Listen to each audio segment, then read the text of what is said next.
History rolled on relentlessly. In 206 BC, the Qing Dynasty came to a violent end. After 4 years of war between the states of Han and Chu, Yubeng defeated Chengyu in May of 202 BC.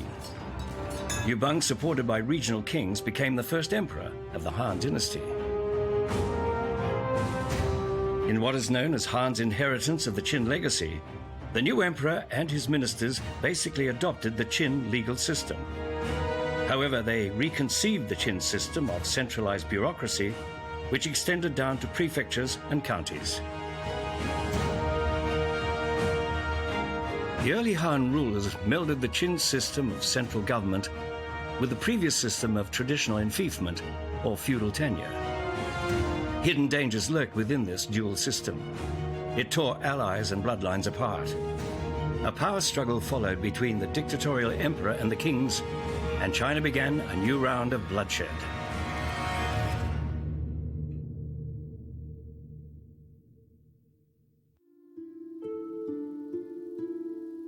Danshu Tianquan, scarlet oaths on iron plates, recorded the most important promises made by an emperor to his feudal lords. One such from the start of the Han Dynasty read, "The Yellow River may narrow, Mount Tai may break into rubble, but the Han must stand with its ancestral temple, and you will never run out of heirs." This meant that the new Han court recognized enfeoffed states, and in return these kings and their heirs must be loyal to the Han.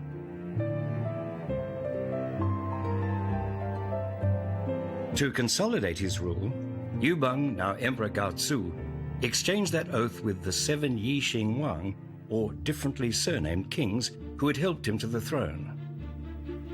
Each plate was divided in 2, with each party retaining 1/2. The 7 kings were Yubeng's former generals or supporters. None of them was related to his own clan of Liu. They were Han Xin of Chu, Peng Yue of Yang, Yingbu of Huainan, Xin of Han, Zhang Ao of Zhao, Sang Tu of Yan, and Wu Ruyi of Changsha.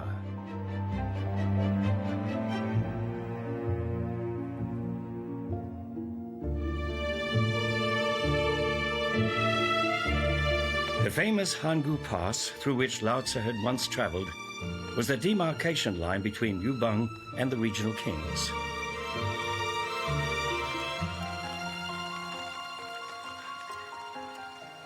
From his capital, Chang'an, to the west of Hangu Pass, Yubeng could directly control only 15 prefectures. In them, his central government ruled through prefectures and counties down to the level of a village. The regions to the east of Hangu Pass were granted to the 7 kings. They accepted Han administration while retaining their own authority to govern, frame laws, and maintain armies. Their semi-autonomous kingdoms were strong enough to rival the imperial court.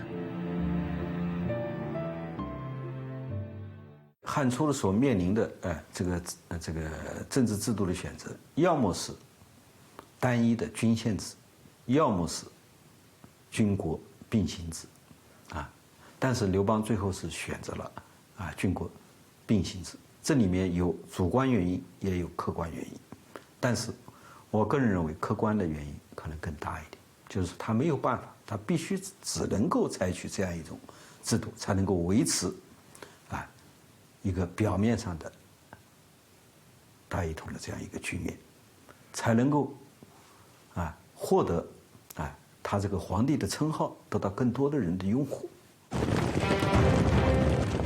Between the fall of the Qin and the rise of the Han, several military powers coexisted, fighting over the Central Plains. As a man of humble origins, Yubeng needed all the support he could get to win victory over the state of Chu. For Yubeng, granting titles and land was a tactic to win support of the 7 kings who, in turn, agreed to lend him their support.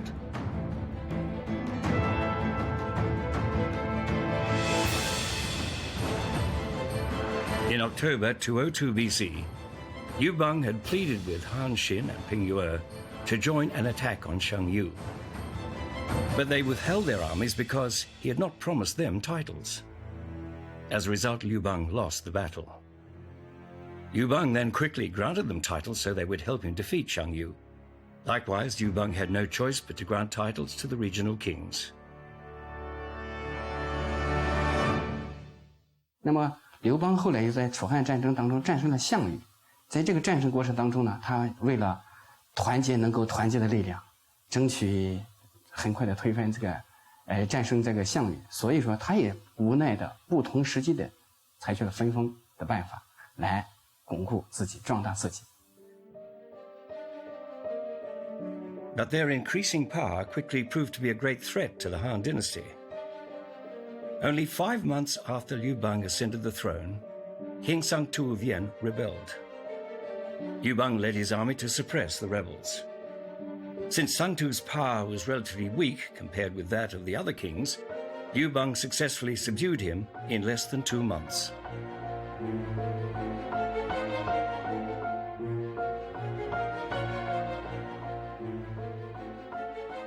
Soon after, King Han Xin of Chu was reported to be rebelling. Han Xin was one of the 3 heroes of the early Han Dynasty, along with Xiao He and Zhang Lang. He had played a crucial role in Liu Bang's final victory. Were he to rebel, the newly established Han Dynasty would face mortal danger.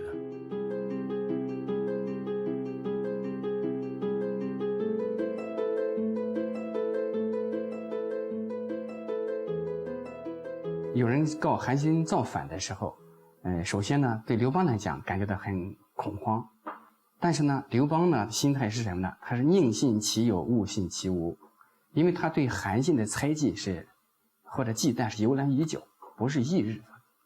所以说呢，当有人告韩信造反的时候，他就一定就会去剪除他。 An ordinary bridge in Huaiyang County, Zhoukou, Henan Province. Although it has been repaired many times, this bridge has kept its name as a reminder that Han Xin was captured here by Liu Bang.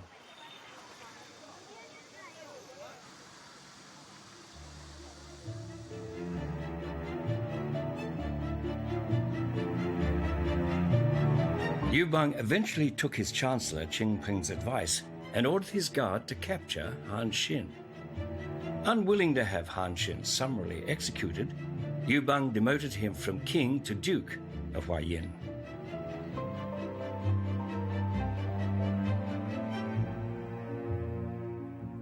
刘邦对韩信一直不是很信任的，啊，从他这个一再迁徙啊，改封韩信啊，就可以看出这一点啊。当然，韩信是否真正的谋反，现在大家就是史家的看法也不一致，但是刘邦是一定要把韩信这个消灭，这是他内心的真实想法。当然，当年一同打江山，韩信为刘邦立下了汗马功劳，啊，这个也是刘邦心里面也是非常清楚的。 In ancient China, Fengjian, the enfeoffment system, had been well established. The Qin's novel centralized bureaucratic system, while advantageous to the regime, was implemented for just 15 years. So early Han rulers were wary of simply continuing the Qin system.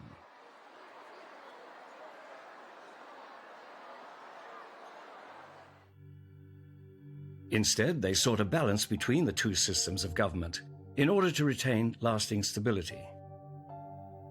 Having demoted Han Xin, Liu Bang granted the state of Chu, together with other places in the east, to princes of the imperial family. His purpose was to insert his own new relatives as rivals among the unrelated regional kings.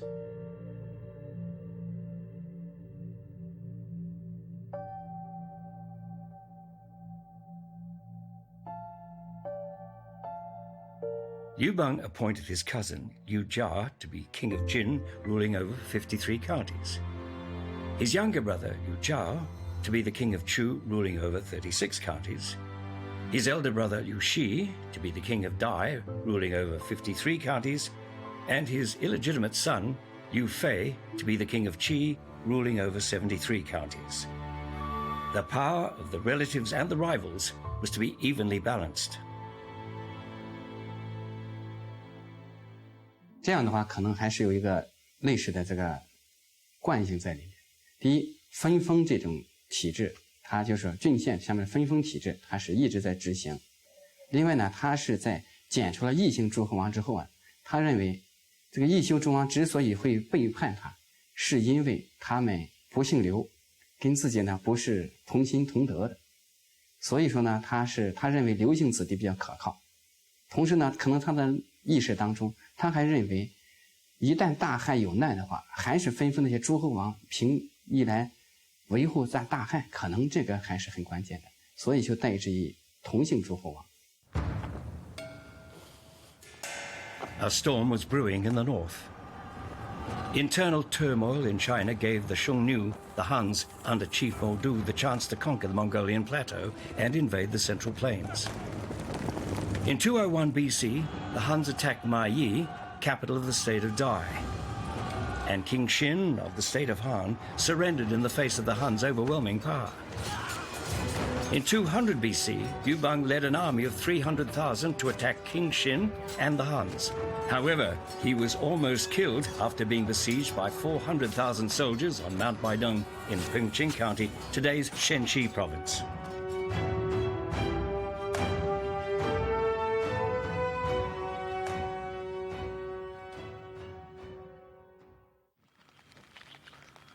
Jiawang City, the capital of the state of Jiao.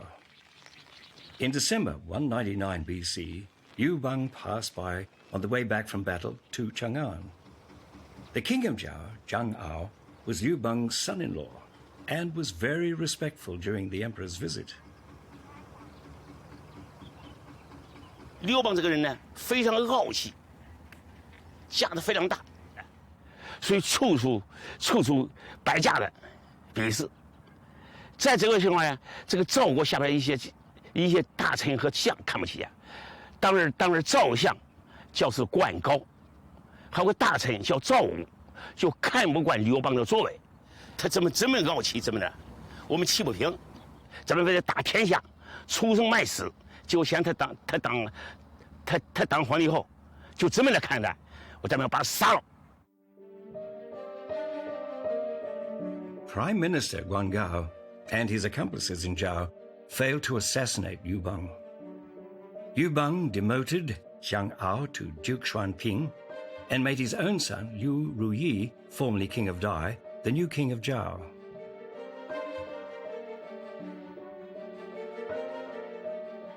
Yet the state of Zhao did not settle down. In September 197 BC, its new prime minister, Qin Shi, rebelled and made himself king of Dai. Yubang ordered Han Xin and Ping Yue to join him in fighting Shen Shi. Again they did not obey, pleading illness as they'd done before. This angered Yubang.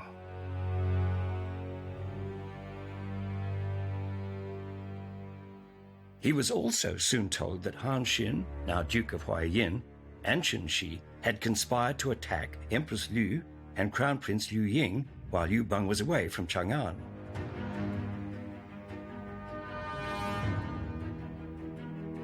In Yubang's absence, Empress Liu staged a high drama at court. She and Prime Minister Xiao He lied that Yubang had killed Shen Shi, tricking Han Xin to come back to court, where he was promptly seized.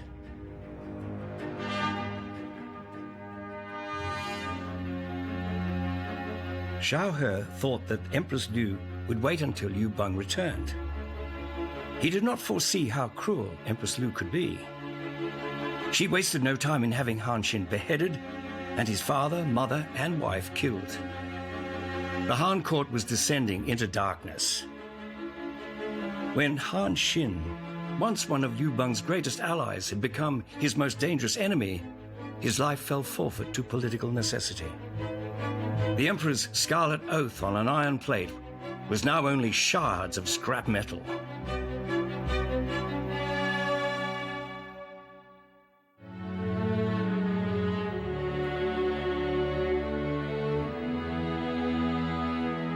Han Xin must have recalled the words he'd spoken to Liu Bang.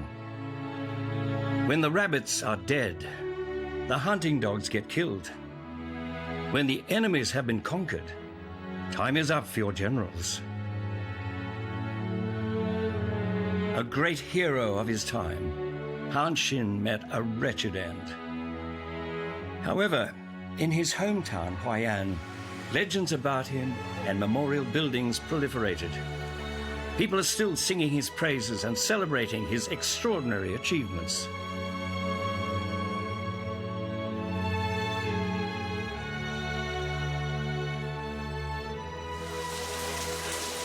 Peng Yue, who had also let down Liu Bang, was not forgiven. He was accused of treason, publicly beheaded, then chopped into pieces as a warning to the other kings.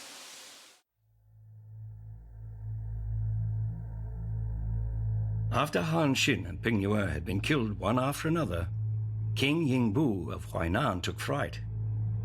When he received pieces of Peng Yue's body, he was so scared of suffering a similar fate that he decided to rebel.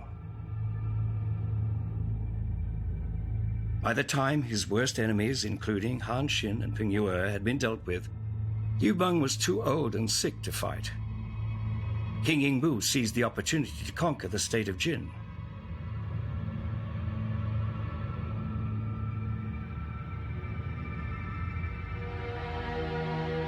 The Han Dynasty was heading for further turmoil. In the face of the looming crisis, Liu Bang had no choice but to undertake another military expedition.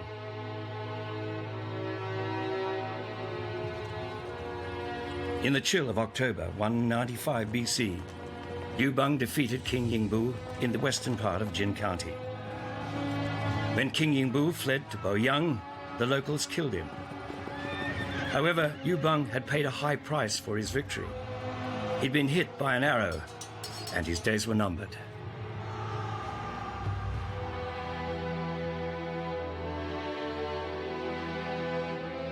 For the 7 or so years, from 202 to 195 BC, Liu Bang had exerted most effort to eradicating the 7 regional kings. Sang Tu, Han Xin, Peng Yue, and Yingbu were killed. Zhang A was demoted. King Xin of the state of Han defected to the Xiongnu, the Huns. They had all been Liu Bang's allies, but he abandoned friendship for the sake of his empire. Even his childhood friend, Liu Guan, who had been granted the state of Yan, was accused of rebellion and pursued by Liu Bang's troops. He also sought asylum with the Huns. The only regional king to survive was the least powerful of them all, King Wu Rui of Changsha.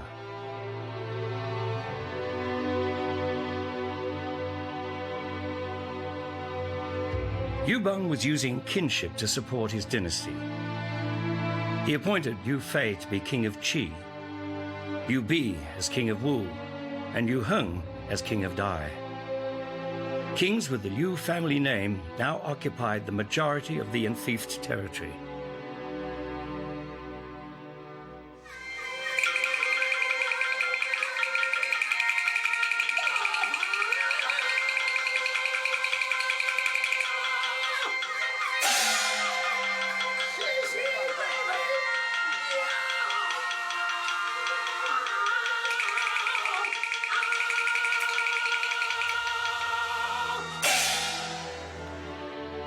The Song of the Great Wind has long been a classic in Pei County.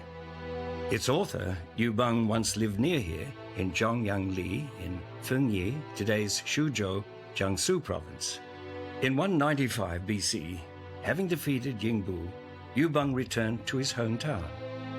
He sensed that his end was near and wanted to stay for a few days and entertain his fellow townspeople with banquets. Time seemed a trickster to him. The town had not changed, but he had grown old. Familiar scenes and recollections from his eventful years so moved Liu Bang that he burst into heartfelt song. The great wind rises, whipping up the clouds. With my power covering all between the seas, I'm back in my hometown. To defend the four corners of the world, where are you, my heroes? His tears welled up even before the song was finished. Before he died, Liu Bang took a blood oath with his ministers by sacrificing a white horse. They swore, "The Liu clan will rule the empire. Opposition will be crushed." This oath eased Liu Bang's mind. His dynasty would last. 行白马盟誓，非同行而亡者，就是天下共击之。他定了这种誓约，希望就是刘姓政权能够永远延存下去。In May 195 BC, Liu Ying, the son of Liu Bang and Liu Jie, became the new emperor Hui. Liu Jie was now the Dowager Empress. She overwhelmed the kindly and weak-willed emperor Hui, wielding effective control throughout his 7-year reign.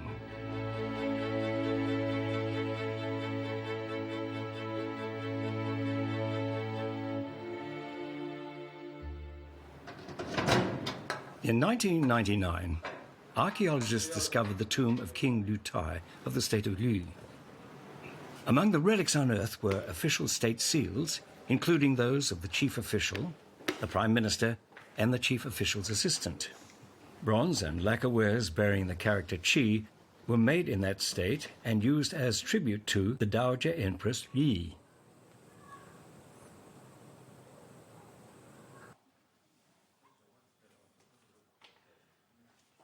在吕后元年，也就是公元前187年，那么曾经分封了6个诸侯王，其中就有吕国。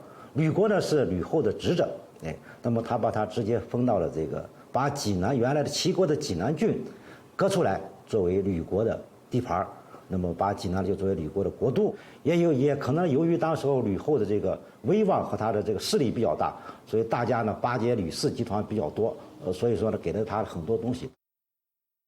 The Shanxi Museum of History holds in its collection the only Han imperial jade seal in China. Dowager Empress Liu used it to anoint as regional kings many who bore the Liu surname. After Emperor Gaozu died, she became the first woman in Chinese history to hold real power. When Emperor Hui died in 188 BC, she set the young Liu Gong, Hui's eldest son, on the imperial throne as Emperor Chen Shao. For almost a decade more, she also made her relatives kings. 吕后她政治听政以后，比较明显的倾向于照顾她这个吕氏家族的利益，政治利益，引起了朝中大臣的很多不满。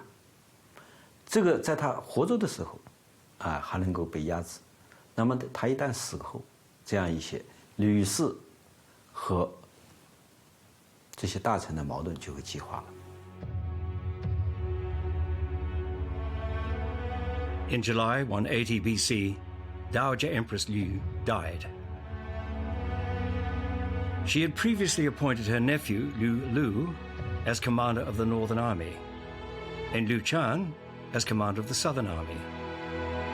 She told them Emperor Gaozu swore with his ministers that only the Liu clan will rule the empire.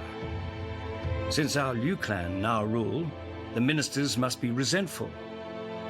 When I die, and with the emperor still young, I fear they will stage a coup.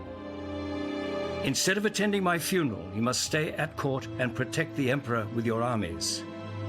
To her last breath, Dowager Empress Liu had only the Liu clan's position on her mind. However, no sooner had she died than King Liu Shang of Qi allied with other Liu kings to revolt against the Liu clan.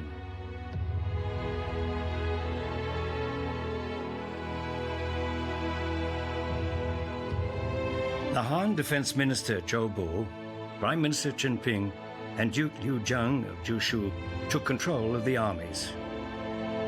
They eliminated the Liu clan, including the second Liu child emperor, Ho Shao, and helped make Liu Bang's son, King Liu Heng of Dai, the fifth ruler of the Han Dynasty, Emperor Wen.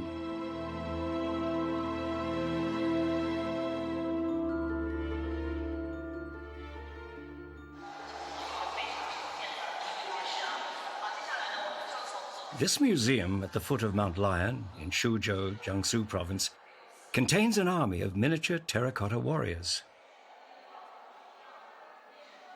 Wang Kai, former director of the museum, still drops in whenever he has the time to savor his memories of his experiences at the site.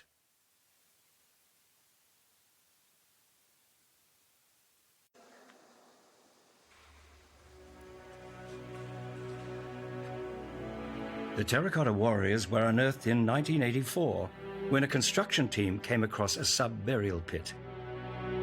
The thousands of painted figures represented the army of the state of Chu from early in the Han Dynasty. They clearly demonstrated the power of a mere regional kingdom. But they also posed the question, where was the main burial pit? Wang Kai had the same question in mind. But despite a series of searches, nothing was found. Yet diligence will yield results. Wang Kai walked over every corner of the area, became familiar with every blade of grass, and after 10 years, he made the discovery of a lifetime. Finally, the king's tomb was revealed. Wang Kai had discovered the main burial pit 300 meters from the sub-burial pit that contained the miniature Han army. The tomb lay deep within the peak of Mount Lion, 54.3 meters above sea level. 5,100 cubic meters of rock were removed during its construction, measuring 117 meters from south to north and occupying more than 850 square meters. The tomb of this new regional king was impressive. In the third year of Emperor Wen's reign, 177 BC, King Liu Xinju of Jibei rebelled. 3 years later, so did King Liu Cheng of Huainan. They caused little disruption, but exposed the instability of the Han's kinship-based enfeoffment system and pointed to troubles ahead. 吕后问题解决掉之后呢，又出现新的问题，那就是同姓诸侯王势力做大，中央无法去控制它，所以地方就是诸侯王势力的发展和中央王权之间形成了难以这个调和的矛盾，最后一旦激化，那就是非常麻烦。所以说，此后的政权就围绕一个很重要的问题，就是如何解决同姓诸侯王，这是在吕后之后的统治者，就是文帝首要面对的问题。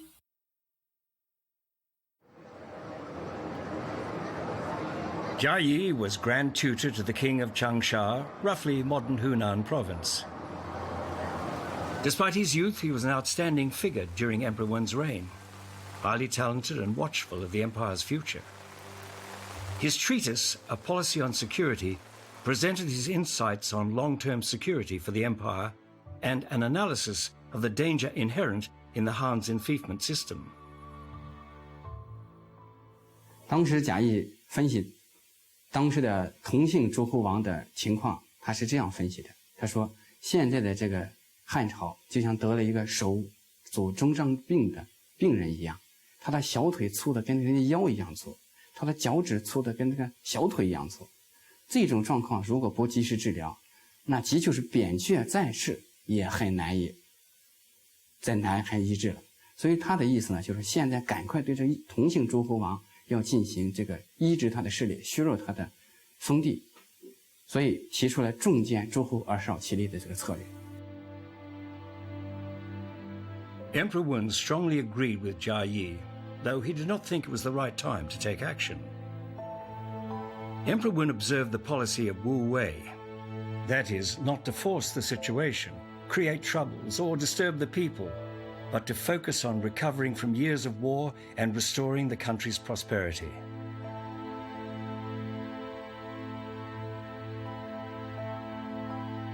Jia Yi died in 168 BC at only 33 years of age.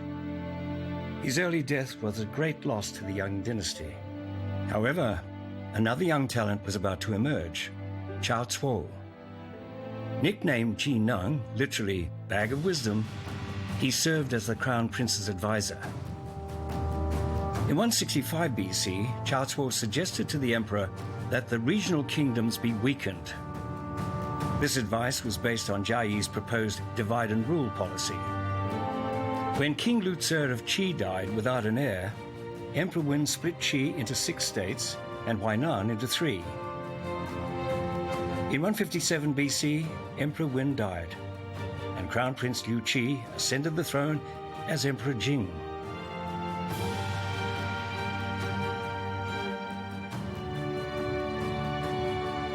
Emperor Jing elevated Cao Cuo to an even more important position. In 154 BC, in a 30-chapter treatise, Cao Cuo again suggested dividing the regional kingdoms. He used Liu Bi, king of Wu, as an example of the danger they posed. 曹错认为这个诸侯王，你削他，他要反；你不削他，他也要反，啊，所以他就激烈啊，这个劝这个景帝啊要削藩，啊，加强巩固军权，啊。那么景帝实际上也没有完全听取他的意见啊，也是只是采取了一系列很小的一部分措施，啊，但是呢，激起了诸侯王的强烈的反弹。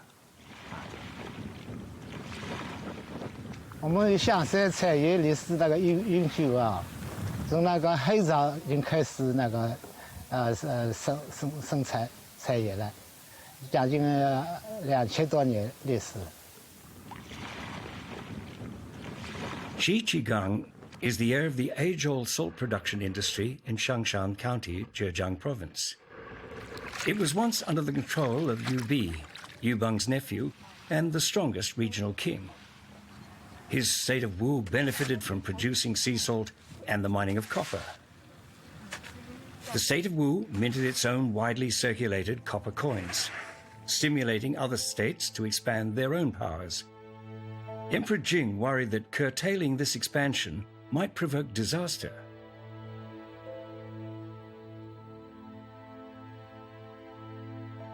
Given Emperor Wu's earlier treatment of Qi and Huainan, Liu Bi feared that his state would be next.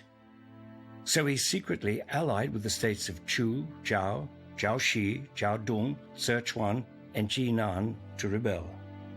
But when the imperial edict that divided the state of Wu was issued, Liu Bi installed his troops in Guanling, calling on others to kill Cao Cuo. Many states responded. The rebellion of the 7 states soon caused turmoil across China. Emperor Jing sent the commander of the armed forces, Zhou Yaofu, and other generals to fight against the rebels along 3 routes. Although the wary emperor was prepared, he had not expected 7 states to rebel simultaneously. Young and inexperienced, he was worried that his divide and rule policy had been rushed.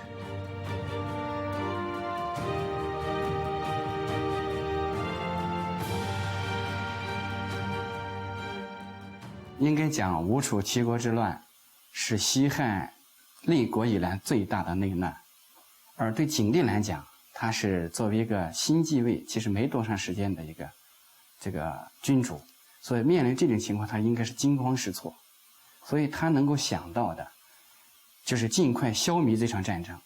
而当时吴王刘濞恰恰大声口号是“助晁错，清君侧”，所以他就想，如果把晁错牺牲掉，能不能消灭这场战争？如果是这样的话，那是最好的。于是呢，他就接受了袁昂的建议，准备斩杀晁错。The emperor's minister, Yuan disliked Cao Cuo, who, on attending court, was executed in his official robes. But this did not appease Liu Bi. When the emperor's messenger, Yuan himself, ordered Liu Bi to receive the edict, Liu Bi claimed to be the Eastern Emperor. Emperor Jing now had no choice but to crush the rebellion.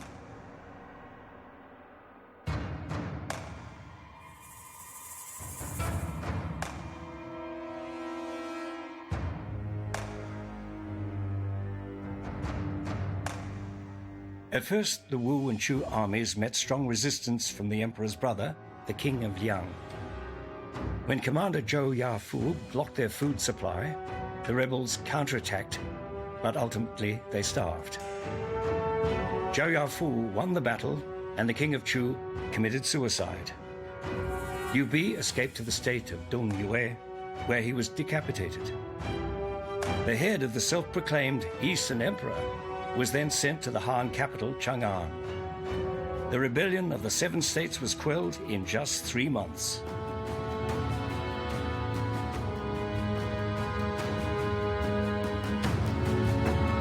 In 145 BC, Emperor Qing stripped the regional kings of much of their sovereignty. He reduced the number and lowered the ranks of their officials, who would now be appointed by the central government. The Han Dynasty was asserting its supremacy at the expense of its nominal vassal states.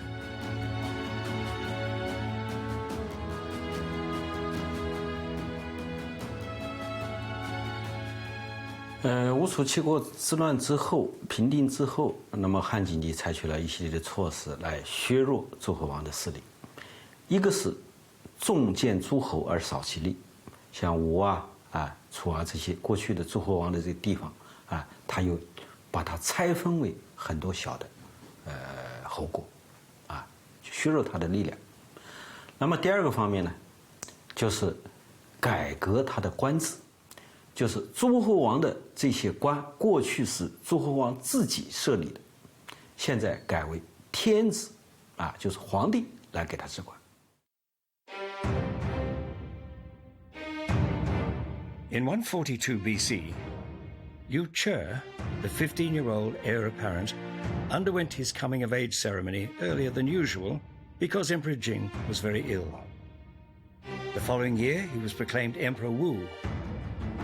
The strong-minded new emperor knew that the reigns of Emperors Wen and Jing had brought great prosperity. But the balance of power was shifting. He was determined to solve the problem of the regional kingdoms once and for all.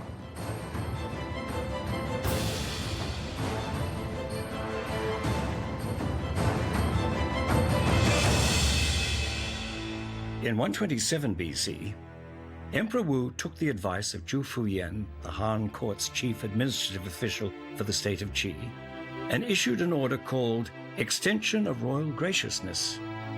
This required the regional kings to distribute the lands they had been granted among their sons and grandsons so that they too could benefit. As a result, the regional kingdoms were divided into ever smaller states, further reducing their power.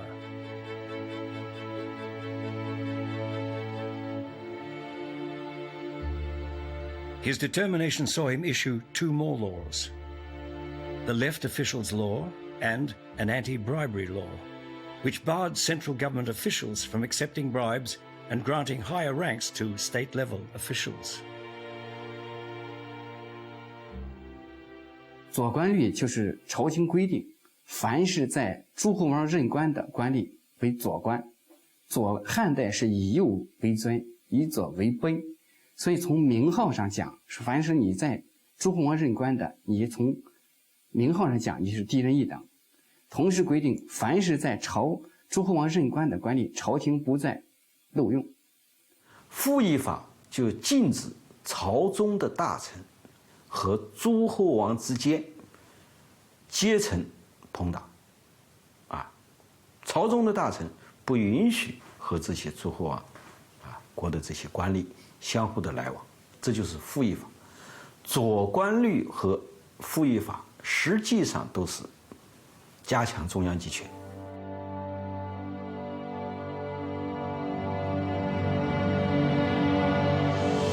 From that point, regional kings, originally those with different family names, then members of the imperial clan, became merely rich landlords, living off land taxes and taking no part in politics. Their states became kingdoms in name only. A century of instability caused by the dual system of government came to an end. Because neither political alliances nor familial relationships were able to ensure stability for the Han Dynasty, the centralized bureaucratic system prevailed. Not without resistance, the enfeoffment system fell into desuetude. Though the Han Dynasty would face further strife, for over 400 years, no regional king would again bother the central government.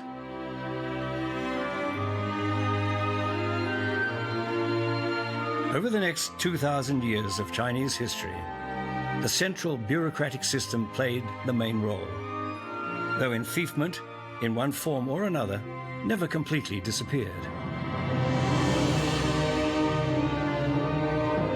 Over time, Chinese systems of centralized bureaucracy developed, ensuring the effective administration of society.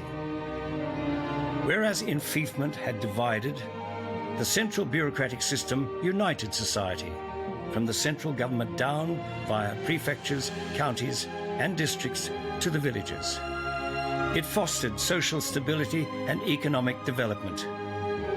Because of this, Fengjian, the old feudal system, gave way to Zhongxian, the system of central government.